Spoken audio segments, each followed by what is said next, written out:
It's incredible to consider that in under 50 years, Rest and Relax has gone from a single station in Baker to the star-spanning empire it is today. Almost everywhere ships can fly, R&R, as it's commonly called, can be found providing pilots the chance to refuel and resupply, or just rest and relax. Thanks to its wide range of amenities and dependable service, R&R is as ubiquitous to travel as the quantum drive and a mainstay of modern life.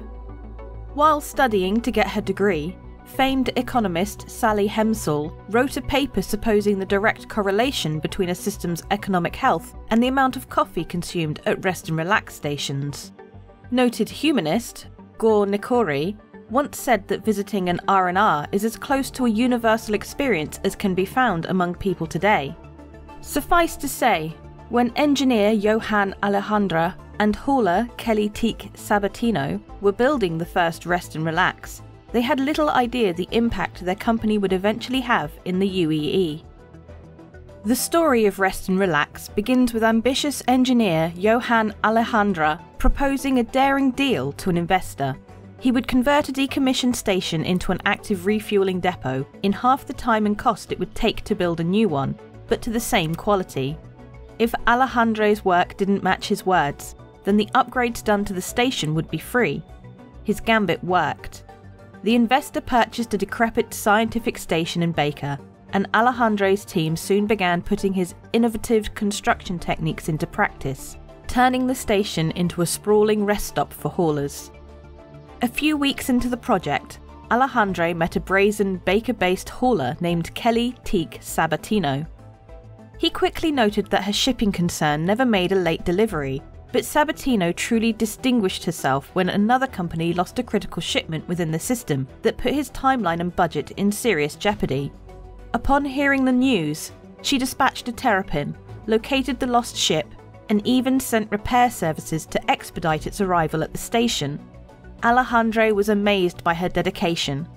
By the time construction concluded, Sabatino had been contracted to handle most shipments to the station.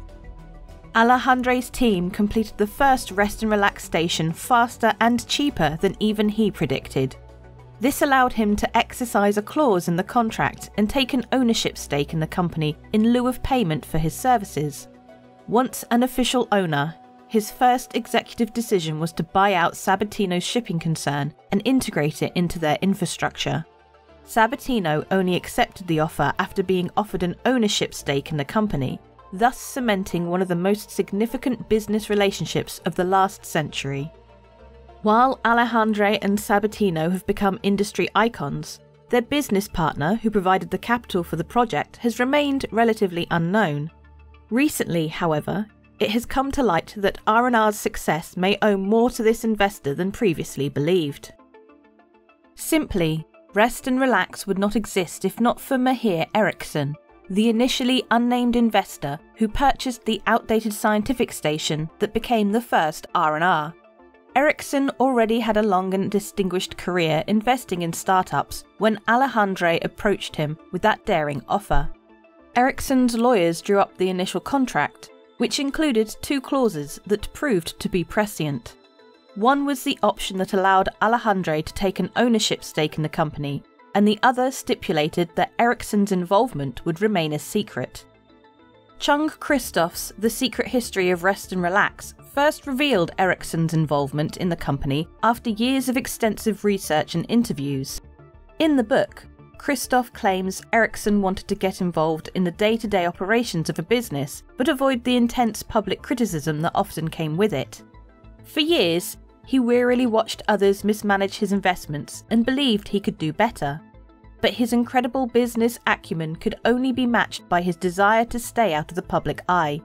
Even as one of the empire's most successful investors, Eriksson's name was virtually unknown outside of certain well-connected circles. With his anonymity guaranteed, Eriksson was the driving force behind many of the company's first decisions. He handpicked the old scientific station as the one to be refurbished. He thought that its location would be ideal thanks to haulers constantly streaming through Baker to Xenia, a massive Covalex shipping hub, and the close proximity of two large jump points into Xi'an space. Ericsson even gets credit for recommending that Alejandro hire Sabatino to supply his construction operation, knowing that a well-built station was worthless unless properly supplied.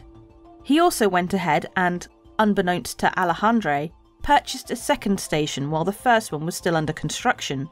He had seen the progress they had been making and wanted to ensure that the talented crew had a second project to roll directly onto. It is said that without Ericsson, Alejandro and Sabatino would have been able to build a good rest stop, but with Ericsson's guidance, they were able to build an empire. Baker's first rest and relax station found immediate success and quickly became a one-stop shop for haulers. The facility was modern, well-designed, and featured a wide variety of food options, amenities, and supply stores. Few people would have guessed that an old depressurized wreck was its foundation. 2 more stations in Baker opened in quick succession, with Ericsson wanting to expand into nearby systems. This prompted Sabatino to suggest stations in every system within the Terra Loop, a term used by haulers to describe a series of large jump points connecting Baker, Kiel, Hadrian, Terra, Tayak, Goss, and Osiris. Ericsson loved the ambition, but ran into a major issue. There weren't enough old stations to go around. Ericsson asked Alejandro to engineer a solution, and the result was the standard rest and relax station now seen across the universe. Taking the advanced techniques he had developed refurbishing stations, the design divided the station into standard pieces that were all easily shipped and assembled. They could also be put together in numerous ways to provide variety to the interior layouts. One of the old stations Ericsson had purchased was converted into a fabrication centre and was soon set to producing station pieces. The mass production of these pieces fueled Rest and Relax's rapid expansion through the Terra Loop and eventually across the Empire. As the company's footprint expanded, they added additional production facilities to keep up with demand and reduce delivery times. The expanding Rest and Relax empire forced Sabatino to constantly refine the logistics of keeping all the stations supplied. Their massive size meant that there was a lot of storage space to fill and maintain. Initially, Ericsson wanted to vertically integrate the stations with stores stocked with official R&R products and themed restaurants. Sabatino quickly nixed the idea and showed that the logistics of it would outweigh the benefits. She correctly argued that R&R's stellar reputation among haulers meant businesses would want to rent spaces in their stations. This not only placed the onus of keeping store shelves stocked on someone else, but also allowed each R&R station to develop its own character and better reflect the system it served. Today, each station can feature any combination of a dozen franchises, specialising in everything from stylish body mods to fresh fried fish rings, and many travellers will happily argue with you about which system is home to the best R&R. Haulers like going to an R&R because it's not the same thing every time, Sabatino told the Terra Gazette. I know this because I've been a hauler all my life. There's a certain calming monotony that comes with cruising through the stars. That's why our stations are always a little different. If all our stations were the same, I'm sure haulers would walk through them with that same glazed look in their eyes. We want to break them out of that mindset so they can take a few minutes for themselves to rest and relax. When the first Rest and Relax opened in Baker, no one, not even its founders, could have predicted its reach would soon stretch across the empire. The unlikely trio of an inventive engineer, industrious hauler, and reclusive entrepreneur created a perfect storm that combined technological innovation, impeccable timing, and the means and motivation to make it all happen. Even with these advantages, the company couldn't have succeeded without haulers and everyday travellers flocking to their stations. Industry analysts keep betting against the company, convinced there was no place for it in the saturated marketplace. Yet, Rest and Relax proved that putting a new spin on an old idea can elevate it to previously unknown levels. A very long time ago, in a galaxy far, far away, CIG had taken over the development of NordVPN, and at NordismCon, the yearly Nord FanFest, they were releasing their first game, Squadron Nordy 2. It's amazing, and it would truly revolutionise the FPS industry. Then I woke up and realised that NordVPN is already great and released, and it doesn't need an FPS module, it's a VPN. And you should get it now, links below, discount. Helps channel, read bullet points.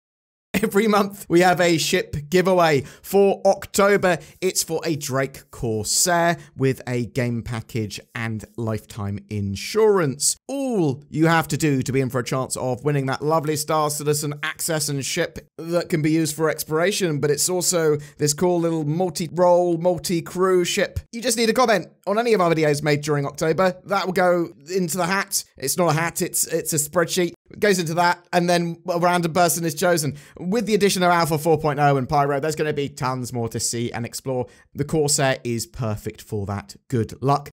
Please consider supporting the channel as well. We've got the join button under our videos that will make you a channel member. That goes a long way in supporting the channel, as does becoming a Patreon. It's pretty much the same thing, but for different mediums.